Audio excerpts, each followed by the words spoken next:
It's loading it now, so give it like 5 seconds. And I'll let you know if it's on. Cool. Thank you everyone for joining us. We're just giving Zoom a moment to let everyone into the room, and then we're going to get started. You know what? I think we will go ahead. It's loading it now, so give it like 5 seconds. I'll let you know if it's on. Okay, great. Thank you everyone for joining us. We're just giving Zoom a moment to let everyone into the room, and then we're going to get started. Steve, you might want to mute your YouTube stream there. I think we will go ahead. It's loading it now, so give it like 5 seconds.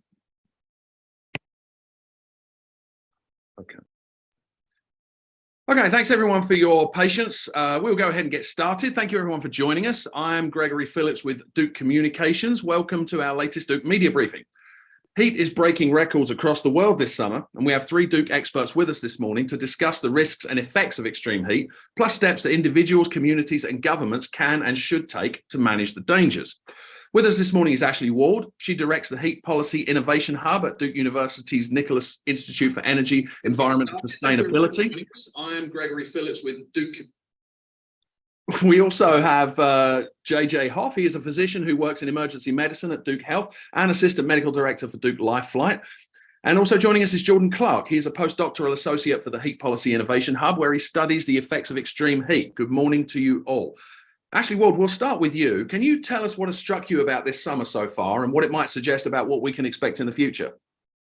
Certainly. One of the things we've talked about with respect to heat over the years is how difficult it is to capture the public's imagination around heat, in comparison to other like natural disasters that, heat doesn't typically give you this sort of camera-ready fodder that really motivate people to move like we see with hurricanes or tornadoes or other severe weather.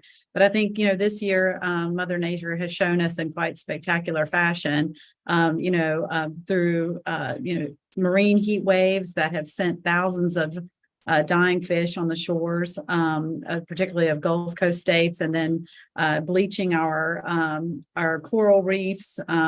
News reports of hikers, succumbing to the heat. People burn units being filled in places like Arizona with people who are experiencing critical and sometimes deadly burns from contact with pavement and other sort of structures in our environment.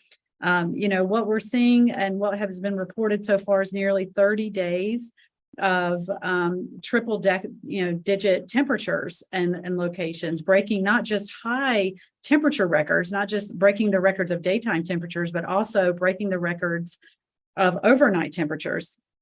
And I think what we need to think about here is we're continually categorizing this extended period as a heat wave. And I see that reported a lot. And at 30 days, we're not talking about a heat wave anymore. We're talking about a season. We're talking about a marker of a shift in our heat regime that we need to pay attention to. This is not an acute event. Typically you think about a 3 to 5 day event. We're talking about a new chronic state of being for heat season. And as I've said before, and many others, it isn't unreasonable to think this could quite possibly be the coolest heat season of our lives. Absolutely. Thank you. And we'll come back to you on some of the different effects that people see regionally and what we can do about that. Right now, JJ Hoff, I would like to move over to you. What kind of heat-related illnesses and injuries do you typically see in the emergency department? And how has this summer so far compared to maybe some previous years? Sure. I mean, this summer has been particularly busy, right? We've seen record temperatures and they continue to climb. And so we're seeing a lot of heat-related illnesses in our emergency department here at Duke. What I can tell you is that we tend to kind of categorize these heat-related illnesses into a few categories. So one being exertional heat illness, right? We see this typically with our athletes who have to be outside and are exposed to the heat and are exerting themselves, as well as our workers, right? Who their nature of their job, that they're going to be working outside. And we also have non-exertional heat illness, right? And this tends to affect our more vulnerable population. So this is our youngest and our oldest patient population. So examples of this would be just being exposed to heat for prolonged periods of time and having a body that doesn't regulate that temperature as well. So we see this in elderly people who happen to be, unfortunately, in a house that may not have air conditioning. And then our youngest patients, right, our infants and our toddlers who might be, unfortunately, in a car that's gets too hot, and we'll see illnesses there. And so what we tend to then see is progression of exposure to heat that then shuts the body down, right? So what we see is what we call heat exhaustion, where you might feel a little bit lightheaded, feel a little woozy, feel kind of out of it. As soon as you can get out of that heat and get some hydration on board, you feel a little bit better. When it progresses to what we call heat stroke, though, we see evidence of organ dysfunction. And what I mean by that is you might have an abnormal heart rhythm, you might have your kidneys start shutting down, and the end result would then end up being some brain dysfunction as well, where we see people who will pass out. They will have almost like stroke-like symptoms, or they become altered and confused. Or like I said, become completely unconscious. And that would be an emergency where you'd want to call 911 and get them to come see us. Absolutely. Thank you for that overview. We'll come back to some more specifics there. Jordan Clark, now I'd like to come to you. Dr. Hoff just mentioned the risks in particular for high school athletes. You have studied heat in high schools, and we're going to get into some of your recommendations later. But can you talk about some of the specific risks and dangers posed to student athletes who may be practicing and playing outside at this time of year? Absolutely. Well, so first, the heat risk for student athletes is high simply because of them being a younger population. But the critical point here is that it goes from summer to a sudden exposure to extreme heat that also involves doing intense outdoor activities. And this all happens, especially right now, to overlap with the most humid and hot part of the summer. Another important factor is there's usually a widespread in how acclimated to heat each player is, since some may have been working this summer in outdoors while some may have spent the majority of the summer indoors. So there's a lot of variation there to try and account for from a coach's perspective. And the key ultimately to mitigating all of this is just the gradual increase in activity over time. So the body can slowly but steadily get used to that, as our bodies are quite good at adapting to heat exposure. Absolutely. Thank you. We're going to open it up to questions now. Thank you to the people who submitted questions in advance. If you would like to pose questions during the briefing, you can do so in the Q&A window. And if you would like to ask a question in person, raise your hand in Zoom and we can unmute you when your turn comes around. For now, Ashley Ward, I would like to come back to you. One of the points you've made is that the people who are most at risk or tend to suffer the most from heat is not always the people you would expect. Can you talk about some of our most vulnerable populations? Sure. I mean, we have those that are regularly identified, folks who are over 65 who have chronic illnesses, certainly outdoor workers. But there also, we need to, broaden the scope of who is vulnerable and how and why. For example, we focus significantly and for good purpose on the urban heat island effect. And urban populations, how they are vulnerable when and what are the appropriate responses. However, North Carolina, in fact, in much of the Southeast, and my guess would be in other parts of the country as well, rural heat vulnerability is a significant issue. And it's not only about farm workers. In North Carolina and throughout the Southeast, for example, manufacturing is located in rural areas. And so, it is not unusual to have indoor manufacturing temperatures exceed 90 degrees during the day, with populations that return home and live in either energy inefficient housing or do not have access to adequate or any cooling in their homes. And so, really expanding who we think is vulnerable is an important aspect to this, not just with respect to different cohorts of populations, but also the rural to urban divide with respect to heat vulnerability. I think also we need to think about institutionalized populations that often don't come up in these conversations. So without proper cooling standards, those who are incarcerated, for example, there is no rule requiring that prisons be air conditioned. I noticed a couple of weeks ago in Alabama, for example, it remained over 87 degrees overnight for several days there. Only 4 of their 26 prisons are air conditioned. Nursing homes and long care facilities there is no federal requirement that they are air conditioned. However, many states have state level requirements. In North Carolina, they cannot exceed 81 degrees. But if you think about 81 degrees to a population that has a lot of chronic illnesses, take a lot of medicines that make it difficult for their body to process heat, that's really important. public housing and affordable housing, low-income housing residents, there is no requirement.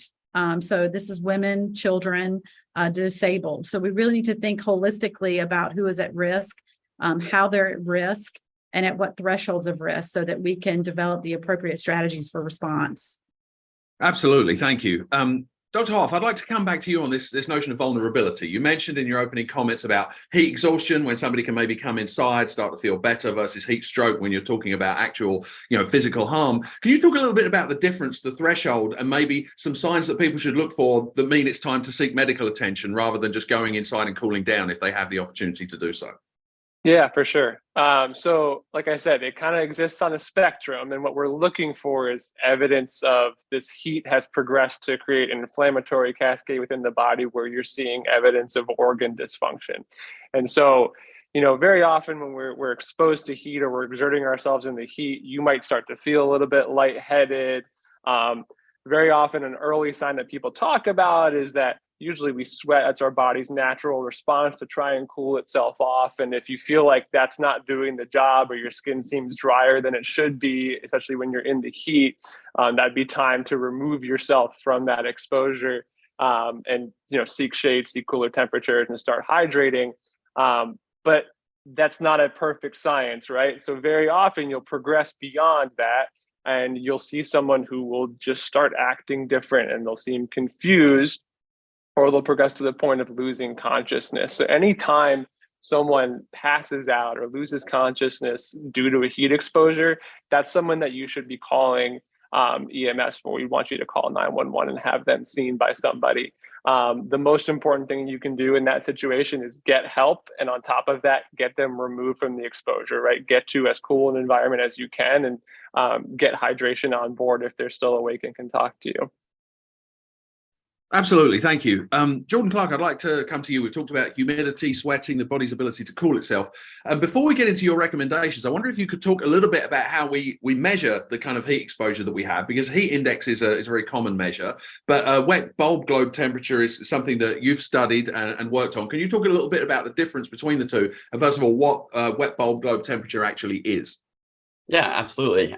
So as Greg mentioned, most are quite familiar with the heat index, or like a feels like temperature, which really accounts for how our body senses the environment based on the air temperature and the humidity. However, the wet bulb globe temperature kind of takes this a step further. It considers air temperature and humidity, but it also considers the impact of wind blowing across our bodies and the impact of heat coming from the sun and whatever surface is below us, such as a tennis court versus a grass field. Essentially, the WBGT calculates how it really feels outside when you consider the wind, our sweat cooling us down, and the heat we feel on our skin coming from the sun and the ground. Gotcha. And I want to clarify that a little bit, because I gather that the heat index that we're so familiar with that tells us what it really feels like actually isn't measured in direct sunlight, but in the shade. Is that true? Correct. Yes. So it is based off of standard measurements at a weather station, which have the air temperature and humidity sensor inside of a shield. So those sensors are shielded from the sunlight and thus are basically representing what the conditions are in the shade. Wow, it surprises me that isn't more widely known, since people look at the heat index and think that's how hot it feels, whereas of course what we're realizing here is that that's not at all how hot it feels. It's just how hot a weather temperature in the shade feels, sensor in the shade feels. Anyway, thank you for clarifying that. And I want to come back to how you've used those, the wet bulb globe temperature in the studies you've done. But actually, Walter, I'd like to come back to you on this notion of humidity, because your work kind of demonstrates some of the different risks and needs regionally. So could you kind of talk a little bit about what the heat risk dangers are, for example, in the Southeast, maybe versus in the West, where we've seen such incredible daytime highs recently? That's a great question. And it's a really important aspect to this national conversation we're having right now. So there are certain areas of the country, traditionally that in the western part of the country, where these huge daytime temperatures that we see, the maximum temperatures during the day, the triple digits, really drive a lot of the health outcomes And temperatures typically would fall overnight, and so it would allow in those regions of the country, people open their windows at night and they can cool down their homes, cool down their bodies. Every living being in the environment can cool down and get a reprieve. And oftentimes in those geographies, humidity is relatively stable. It's not as extreme. Now, that's not exactly what we're seeing this heat season. We have seen some incredibly dangerous situations in the Southeast where we've had these extreme temperatures during the day, but also a failure for the temperature to drop overnight. In Arizona, we've had several days where it remained above 90 overnight. This is by far one of the most dangerous circumstances where we have both extreme temperatures at each part of the day.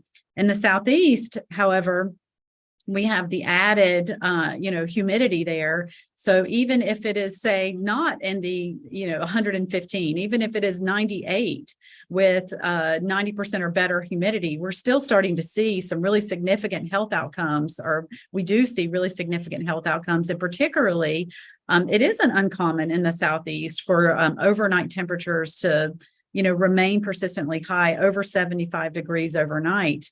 And so we see, typically in a typical heat season, not just a heat wave in the Southeast, we see heavy health outcomes or adverse health outcomes associated with persistently high overnight temperatures. So, generally with heat season, how you associate which temperature thresholds at which people are at risk depends on where you are and what heat looks like where you are. What's extraordinary about this heat season is that, in fact, we're seeing across the Sun Belt region incredibly high daytime temperatures associated with higher than normal rates of humidity and then persistently high overnight temperatures. This is, in fact, the worst case scenario for health outcomes.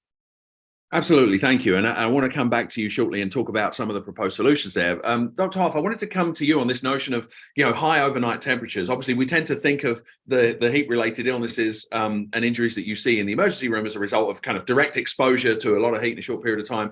Can you talk about what maybe some of the medical impacts are for somebody that never really gets any relief, that is over time subject to maybe high outside temperatures during the day, but also the body doesn't get the chance to fully recover overnight because there's no air conditioning or the temperature's still high?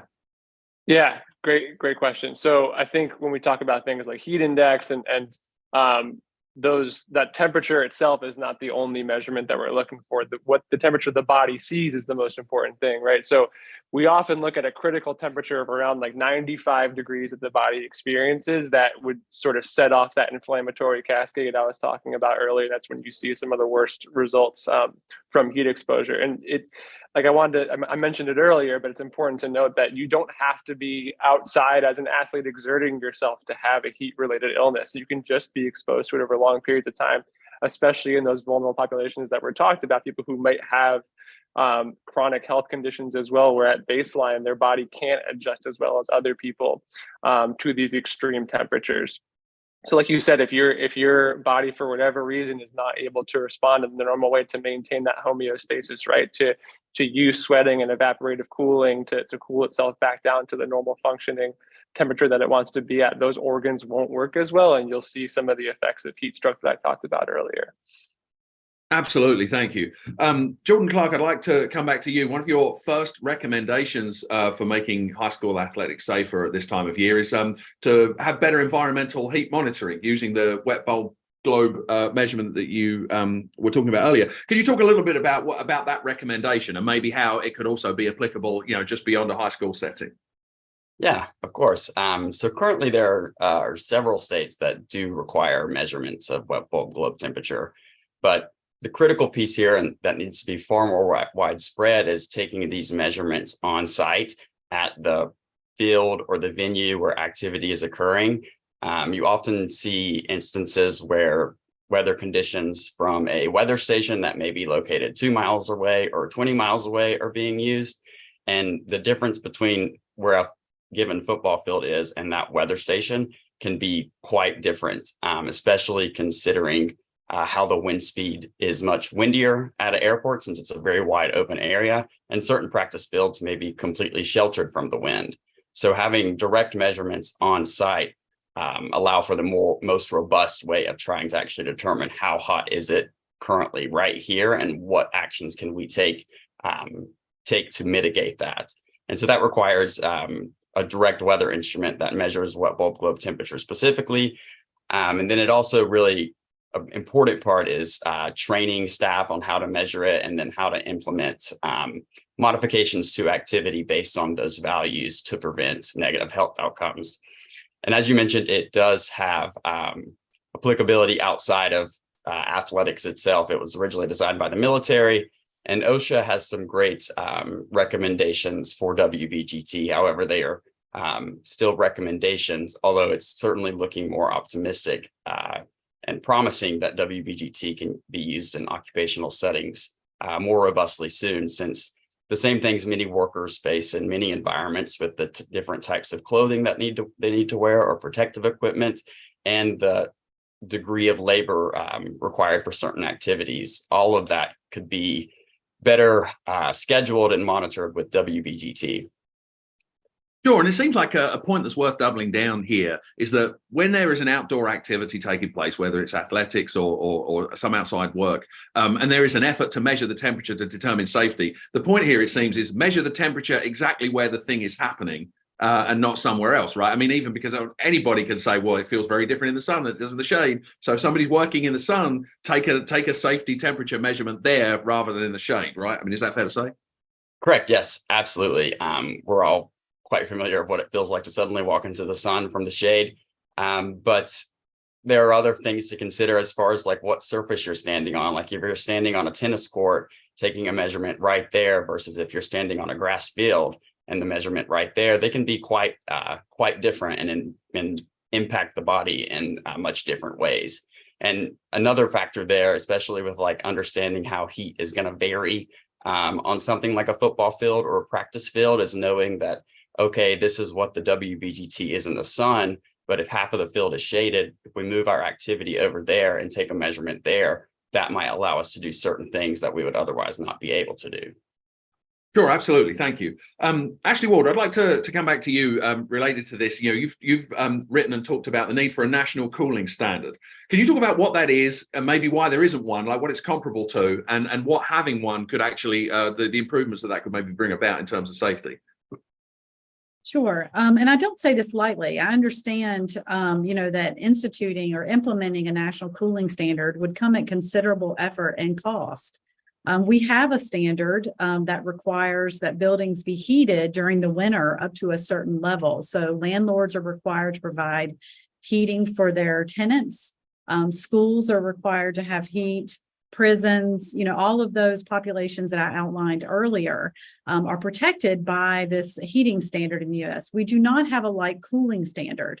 And this is challenging. For an easy example is I think the Government Accountability Office last year estimated there are something like 35,000 schools in the U.S. that do not have adequate cooling systems or no cooling systems at all. And the reality is a cooling standard at a federal level may require that cooling occur, but let's think about how that's implemented in practice. Most of the funding for cooling for schools would come out of local budgets. And so this potentially would strain considerably the ability for local governments to respond.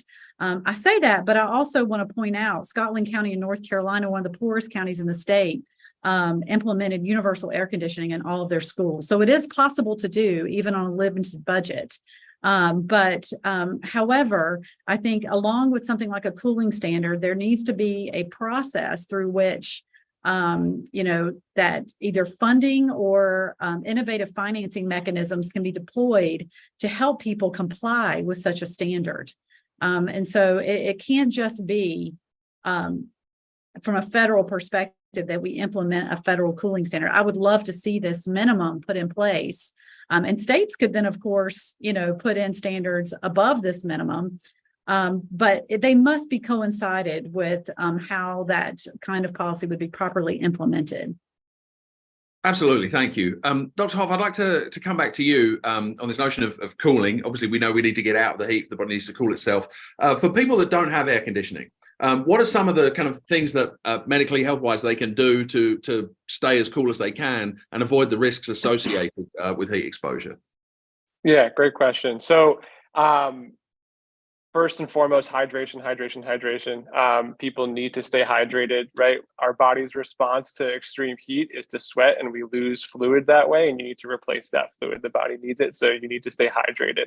On top of that, one of the more effective cooling mechanisms that you can do is honestly just a fan, right? We use the evaporative cooling. We're using a fan to kind of help blow that moisture off of your skin as you sweat, can help to rapidly cool the body down as well. So fans work relatively well. The most important thing though is getting out of that environment if you can, and getting to a cooler place. I can't encourage that enough. And so people who are in unfortunate situations where they can't access that as well, the biggest thing would just be staying hydrated and doing the best you can to find a spot that might have some shade or at least some sort of respite from that extreme heat the best you can. Absolutely, thank you. And Jordan Clark, I'd like to come back to you on this notion of hydration, because I know that was one of the sport-specific guidelines that you developed on heat stress levels in high schools. Can you talk a little bit about some of your recommendations for practices, safe practices for hydration? Yeah, of course. So as I mentioned earlier, the key based on what you measure is then how you modify your activity and what you do then to prevent heat illness or heat stroke. And one of those is certain amounts of hydration based on the level of heat stress you're experiencing. But it also includes things like how often to take a break for water, like a work to rest ratio, and emphasizing that break should be taken if at all possible in a shaded or a cooler environment.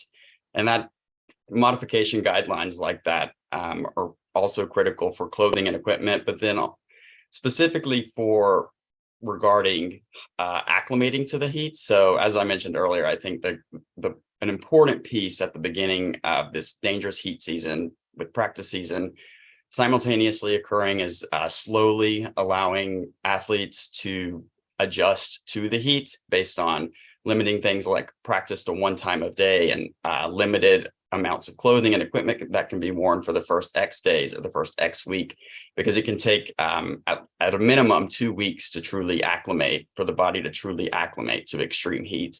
And then that acclimation can then be lost if it's an unusually cool period. And in this year and the times of extreme temperature fluctuations, a cool period of a couple of weeks then presents more threat after that cool period ends and it becomes hot again. You have to think about this notion of restarting the heat season all over again with acclimating athletes to the extreme heat. Absolutely. Thank you, Jordan Clark. Ashley Wald, I was coming back to you, but you appeared to have raised your hand. Was there something you wanted to add to something Jordan or JJ Hoff had said? Yeah, thank you. I just wanted to also add with respect to sort of mitigation practices. Of course, getting to a cool environment is very important. Physiologists, though, have done some great work at outlining non-AC dependent interventions that individuals can take to help lower their internal body temperature. For example, a 10-minute cool shower can effectively lower your internal body temperature. So if you are a person, if you're in a situation where you lose power and don't have access to air conditioning, that's one good way to do it. But I would also advocate that even if you do have air conditioning, when you come in from being exposed, or if you're in a period where it's very warm, maybe your air conditioning can't keep up and you notice that it's persistently over 80 degrees in your house, taking a cool shower can be extremely effective in lowering your body temperature and protecting yourself. Other mechanisms, particularly immersing your feet over the ankle in cool water. This works great for our aging population or disabled population. Also has the same effect of lowering core body temperature. And then the military actually did some great work. They don't want all their soldiers to take their boots off all the time, right? And they have discovered that arm immersion over the elbow has the same impact of foot immersion over the ankle. So, thinking about ways that an individual can mitigate the impact of heat on their body by regular everyday practices whether they have air conditioning or not, they should do this. This would help supplement the air condition, but certainly they can do it if they don't have access to air condition. Absolutely. Thank you, Ashley. Well, JJ Hoff, I would like to come back to you on this notion of hydration because we've had some questions come in. You've talked obviously about the need to stay hydrated. Are there any kind of dangers at this time of year for people to overhydrate? Because they're just kind of concerned about that, or is the risk of that pretty low? Is there a balance to be struck there? Sure. I think this is a question that we get relatively frequently. So I think it's definitely a fair question and a good one. So first and foremost, the answer is always water, right? So start with water. Very often these things that are marketed as sports drinks contain a lot of sugar and glucose to them, which can exacerbate the problem unless you are someone who happens to be hypoglycemic or have a low sugar and need that sugar, right? We don't really recommend that. Water first and foremost. That being said, I mean, we do occasionally see people who will overhydrate. This is pretty rare, but they will overhydrate with water and they can cause sort of critically low sodium levels. So with that, you can find certain drinks and powders and things like that that can have a little bit of electrolytes to them, which can help mitigate that problem. But I always tell people start with water. The odds of you overhydrating with water to the point of having lower electrolyte levels, it takes a pretty decent amount. And your body needs that volume first and foremost. So water is the most effective way to make that happen. Absolutely. Thank you. And I'm glad you mentioned electrolytes because we had an email question in about that, about the role they play in hydration. And should people be mindful of getting enough of that? Or it seems like from what you're saying, maybe just sticking to the water is going to be sufficient in most cases. Sticking to water is sufficient in most cases. I will say, especially with exertional heat illness and some of our athletes who are really, really getting after it, they might get to a place where they're depleting their electrolyte levels and they can see things like you can see cramps pretty regularly. And those can often be alleviated with getting some electrolytes replaced. And so a lot of athletic trainers and people like that will have that on standby as they need to get to the athletes if they need to. But that's typically more for exertional heat illness. You may see that in non-exertional heat illness. And like I said, there's ways to get electrolytes. You can also, consume things like bananas are great and other things to help replace what you've lost. But again, I just want to err on the side of focus on water first, because a lot of things that we think will hydrate us might not help as much as we think they will. Absolutely. Thank you. And offline, I may come back to you with a question about bananas, since my teenage son eats a ridiculous number of them to the point where I just think he might turn into one.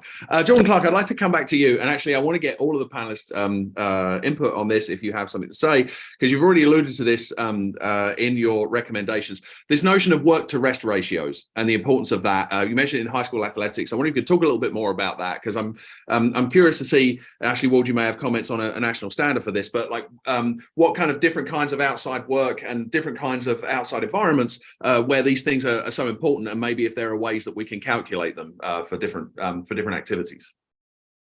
Yeah, so there has actually been quite a lot of great work looking into appropriate work-rest ratios for different things. I kind of hit on the ones for athletics based on the heat. You may have a 10-minute break every 30 minutes or a 5-minute break every 30 minutes. But also, based on things like metabolic rate and like how much weight a person is lifting, say in a manufacturing setting or a shipping setting, that requires a certain amount of energy for the body to do, which generates heat internally. And I mentioned OSHA has some really good guidance on this. And so work to rest ratios based on the heat level, then combined with that information about what activity they're doing, really creates a robust foundation for better limiting the activity very specifically, actually.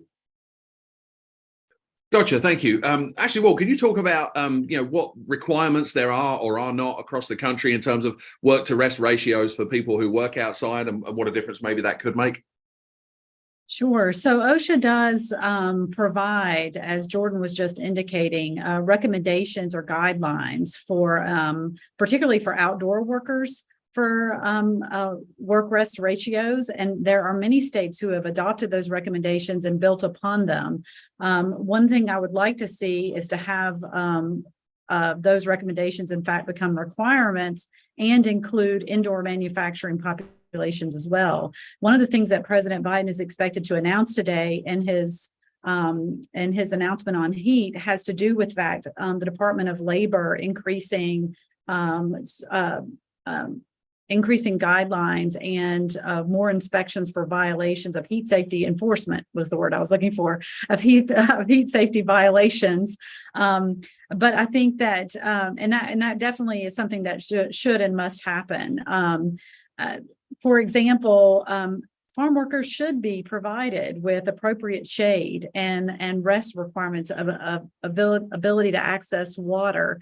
And that same thing should happen for indoor workers. And as Jordan was talking about, depending upon the exertion level of the type of work that they're doing. So, it's hard to develop policies. We aim to develop policies that can be as applicable to as broad amount of population as possible. But when it comes to heat, the nuances are actually very important. So when we think about outdoor workers versus indoor manufacturing workers, the type of exertional labor that people are doing, these kinds of things greatly impact the adverse health outcomes associated with them. So this is one of those situations in which we need really sophisticated and robust policy solutions that can be picked up and implemented at local levels.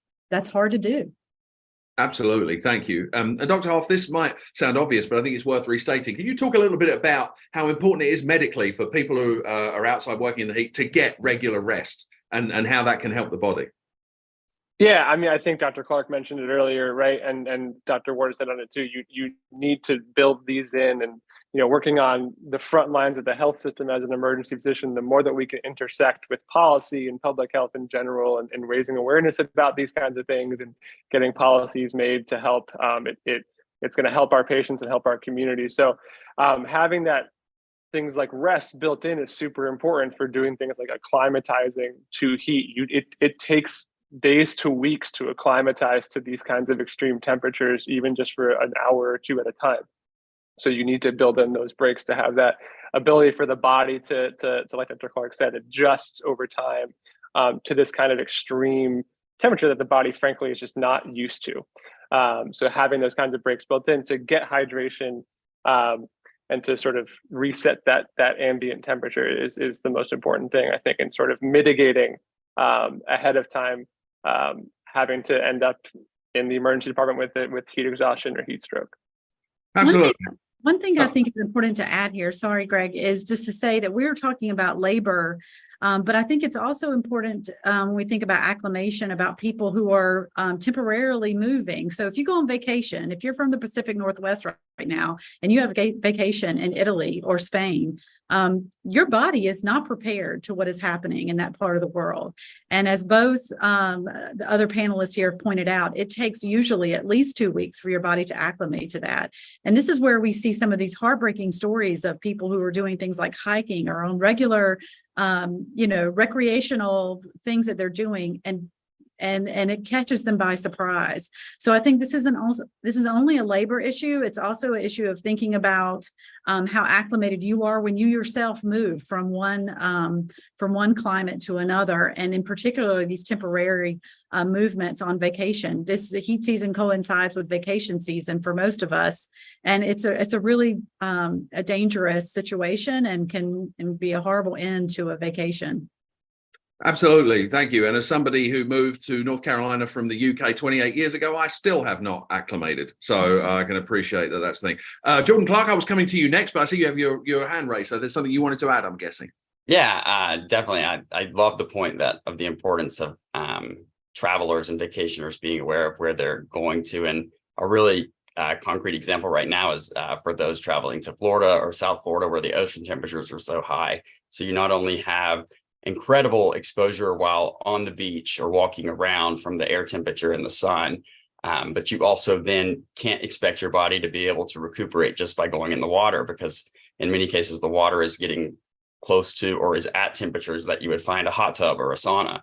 So understanding that and understanding how to actually cool your body down in those unique situations is pretty critical. Absolutely, thank you. And I'd like to stay with you for a moment because we've talked about your recommendations for high school sports. And one of the things I'd like to see if you could confirm this is that I gather, in addition, obviously, we focus a lot on training. We see a tragic stories every year of high school athletes, collapsing or suffering from heat stroke during training. But what about on game days? Because is there a kind of systematic requirement for schools to, for example, test the temperature in a high school football stadium on game days? Yeah, so that is a really great question. And that varies a lot by state. Most of the requirements in many states for measuring heat stress, including WBGT, are only applied to practices. So they're not actually applicable to games, which creates this issue where if practice has been canceled because the conditions were really stressful, but then you have a game the next day and those conditions are still stressful and you play in that, the body is not prepared for that level of exertion.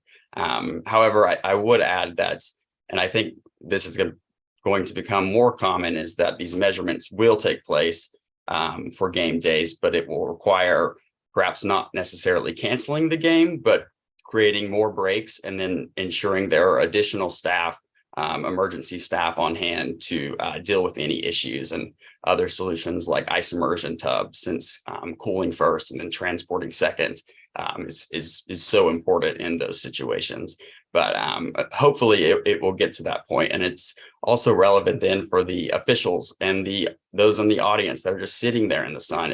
It's a so many different fronts there of risk on really hot game days themselves that are not just limited to the athletes.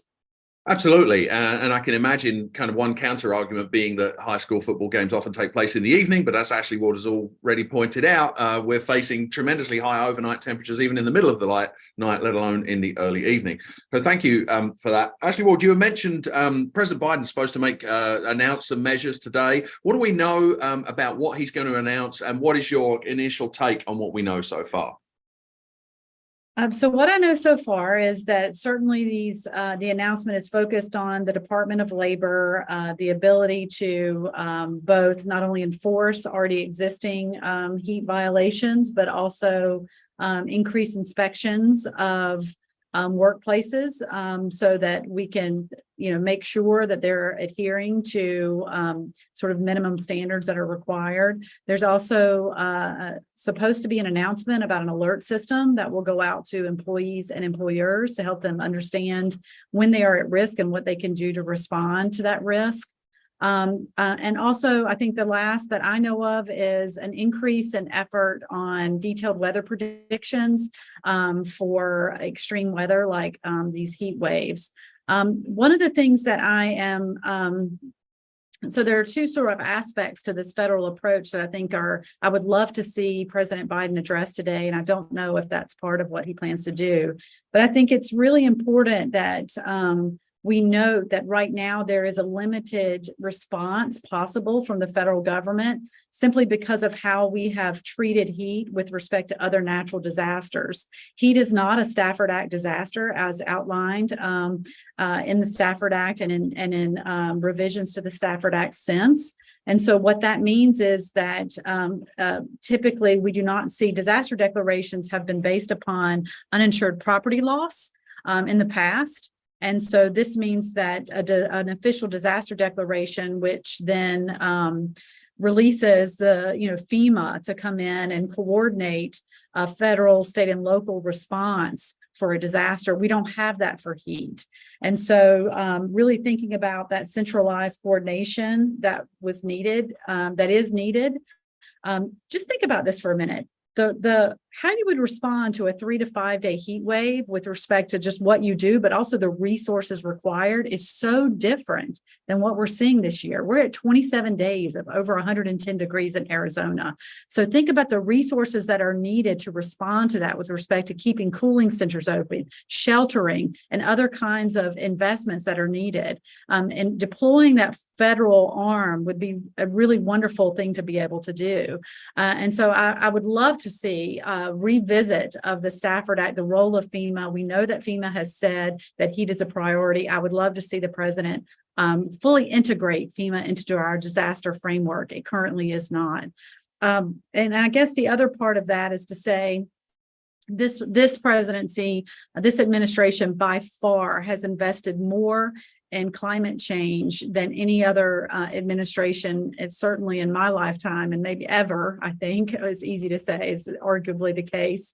And so I hope today's announcement goes beyond the investments that have already been made, beyond what is in IRA and IIJA, and talks about new investments that are specifically focused toward heat that would not only do things like what I just talked about with incorporating into a disaster framework, but thinking about the funding mechanisms that are already existing, and say from HUD, from FEMA through the BRIC program, EPA programs that would help communities acquire the needed resources to implement heat mitigation adaptation strategies in their communities. Right now, almost none of that funding goes toward those kinds of projects. And so I'm hoping to see him not only address the labor issues, of course, and obviously the issues with appropriate predictions on the weather front, but really thinking about how we can integrate heat into our existing federal structure.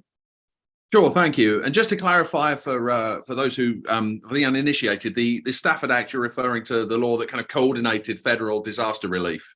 Right, and that established FEMA, the agency that does so. And typically, the drought and heat, for example, are not part of Stafford Act disasters. We do have a national integrated drought system that is nationally coordinated with state and regional partners. It's absolutely fantastic. And it's well funded and supported by Congress. We have a very small program out of the Climate Program Office in NOAA called the NIHIS, National Integrated Heat Health Information System. NIHIS could potentially be that coordinating function across the U.S., but it is not fully funded by Congress. And so we do have models for how this works. We have a National Hurricane Center, we have a National Severe Weather Center, we have NIDIS for drought. We need to do the same thing and fully fund it for heat. Absolutely. Thank you. Switching tacks here slightly, JJ Hoff, I would like to come back to you. We've had a number of questions regarding children, and I wonder if you can talk a little bit about maybe some of the particular risks or some of the things that parents should be watching out for, especially among children who are too young to advocate for themselves if they're suffering from heat-related illness. Yeah, absolutely. I mean, a couple of things immediately come to mind. The first thing that we usually think of is thinking about cars, right? And so very often you think about leaving your child in the car for just a minute to go run and grab something and then come back, and you might crack a window. That ambient temperature in that car can easily surpass 95 degrees, like I mentioned earlier, as a temperature. And the newborn and infant body is not as good at thermoregulation as the adult human body. And so they are much more at risk of developing heat exhaustion and heat stroke symptoms much more quickly than the normal person would. So we want to avoid any exposure like that. So avoiding leaving small children in a car like that, even with the windows cracked, is not what we want to do. On top of that, you'll see people with their infants in strollers, and the natural inclination can be to kind of put a blanket over that stroller and protect them and hopefully shade them from the sun. At the same time, though, you can often create this sort of greenhouse effect where, again, that ambient temperature in that stroller will get really high really, really fast. So we want to avoid doing that. And if you can avoid, on days where it's 95 and above and even above 90, I would say try and avoid taking smaller children, especially infants, outside on a walk or something like that when they can't fend for themselves and can't advocate for themselves and say, hey, I'm feeling too hot, I need to go inside. So the things to be aware of, things that we commonly do that we want to avoid in situations like this, for sure. One thing that I've noticed recently too is you see a lot of parents doing baby wearing. I'm a parent and had young kids, but I think it's something that parents need to keep in mind, that when you're outside and it's hot and you're wearing your baby, the baby not only has an extra layer of clothing on, the sling or whatever it is they're in, but they're also receiving the radiated heat from your body. And so that's typically not a good idea. And so I think thinking about these behaviors that are completely innocent, but how they can actually impact the bodies of young children, particularly, quite significantly. Sure, absolutely. Thanks to both of you. I won't get into my personal peeve of people walking babies around in strollers in direct sunlight and not even seeming to notice. John Clark, I'd like to come back to you. This notion of wet bulb globe temperature, obviously, as you've explained, it's the point of it is to be very localized. But are there, given that it seems to be a much more accurate measure than heat index, are there resources where people can go to try and find the wet bulb globe temperature in their area? Or does it run into the same issue, as you said, if it's measured at an airport, that's not necessarily going to reflect how it measures in your front yard? How widely used is it? Is it something that could be more widely used, and what kind of measures are currently available?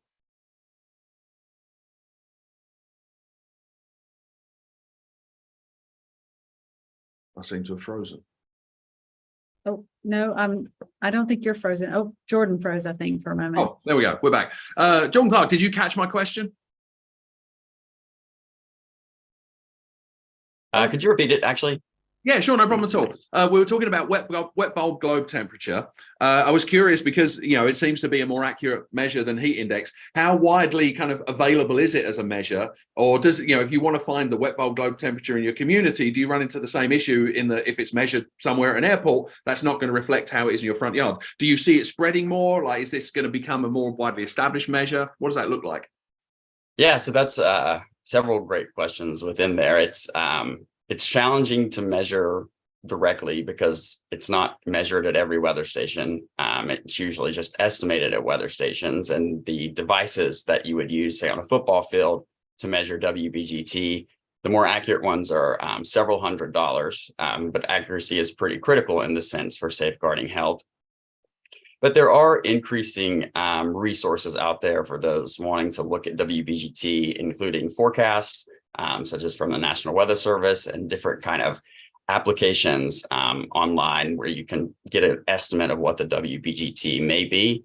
But like you mentioned, it's really important to kind of contextualize whatever number you may see with what's around you, trees, what you're standing on, what kind of surface, is it grass, is it artificial turf, just kind of contextualizing your own exposure within like a very small radius with any number or forecast value you see would be a good combination. But hopefully WBGT meters will slowly become less expensive, and so more people were able to have them. But I do see it becoming more widespread. I know it's like basically on the daily news in Japan. So I think we're heading in the right direction. Absolutely. Thank you. We'll be wrapping up here shortly. We want to get through as many questions as we can. Actually, Wald, we had questions come in about how much study there has been into state standards for worker safety. Do we know how much of a difference that they make in the number of heat-related illnesses and deaths, for example? So this is a great question. And one of the challenges with respect to studying adverse health outcomes for heat is that we have a real inconsistency in how we attribute heat injury and illness. For example, right now we, for the most part, people might categorize or code, heat exhaustion, the things that my fellow panelists here already described, Dr. Hoff already described, heat stroke, heat exhaustion. However, often it is that we see an exacerbation of underlying conditions like cardiovascular or renal or respiratory conditions that are happening during heat season and may not be properly coded that way. So what that would look like, and Dr. Hoff should certainly jump in here, but to say like, in the emergency department or even at primary care, when you go to see your physician, it would be the ICD-10, which is the International Classification of Disease, which is how we understand and bill for health episodes, I guess, events, doesn't always accompany, the appropriate sort of heat indicators. And in fact, there are several weather-related ICD-10 codes that are non-billable in the ICD-10 set. So we need a better system or more training around how to identify heat-associated health outcomes and better classify what those are. That really impedes our ability to understand the true impact of the cooling the cooling practices that we can take or mitigations that we can take. And then the other side of that is there has been wonderful work, by the way, by the military especially, but also by researchers who have employees wear wearable devices, and they can actually determine the impact of different interventions. I would really love to see more knowledge transfer from the work that the military has done toward other populations. This has been extraordinary work. I want to point out that population, though, are young, largely male, and very fit. And so thinking about how that translates to other cohorts. But yes, the answer is yes. There's been a lot of research on this. There remain some barriers to really understanding what that impact is. And that's one of those areas in which we need to do more. But yes, absolutely. Ollie J out of the University of Sydney Heat Health Incubator has done an incredible amount of work on this topic. Absolutely. Thank you. We are going to be getting ready to wrap up here. But Dr. Hoff, I wanted to come back to you one last time. We talked about the kind of cases that you see in the ER. Are there any, and this is also an opportunity to restate some points you made earlier, any mistakes that you see people making commonly that end up leading to them, experiencing heat illness injury, whether it's just overrating their own ability to withstand the heat or just underrating the effects it can have over a prolonged period of time? Yeah, I think the last thing you said was the first thing I was going to say, right? Is sort of underestimating what heat can do to you. People saying, I can totally go play 18 holes of golf in 95 degrees. I'll have no problem, right? And they don't bring enough hydration and, halfway through start to feel a little bit, but I can push through it, and sort of underestimating or sort of overestimating, I guess, what their body can handle and underestimating the environment. So I think just you have to be prepared, take even more hydration than you think you will need, take the more breaks than you think you will need if you have to be out there in the heat. On top of that, I would just say, check on loved ones, check on your neighbors, make sure that air conditioning is working, that they're in safe environments. I also would put a plug in, this is going off the human train, but I'm married to a veterinarian, and pets are often left outside in heat like this and forgotten about. So make sure we're checking out pets and things like that, because they can also get heat exhaustion and heat stroke. Preparation is the most important thing, and just knowing what the environment's going to look like. And the more we can raise awareness with things like this to get people from a public health standpoint to be aware of these things, it'll make our communities safer and sort of make our jobs easier as emergency physicians, for sure. Absolutely. Thank you. I think we will call it there. We are about time. Thank you, everyone, for joining us. Thank you to our panelists, Ashley Ward, JJ Hoff, and Jordan Clark, for sharing your expertise.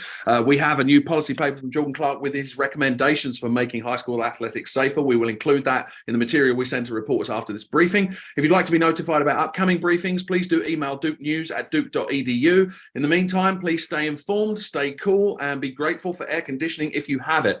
Thank you very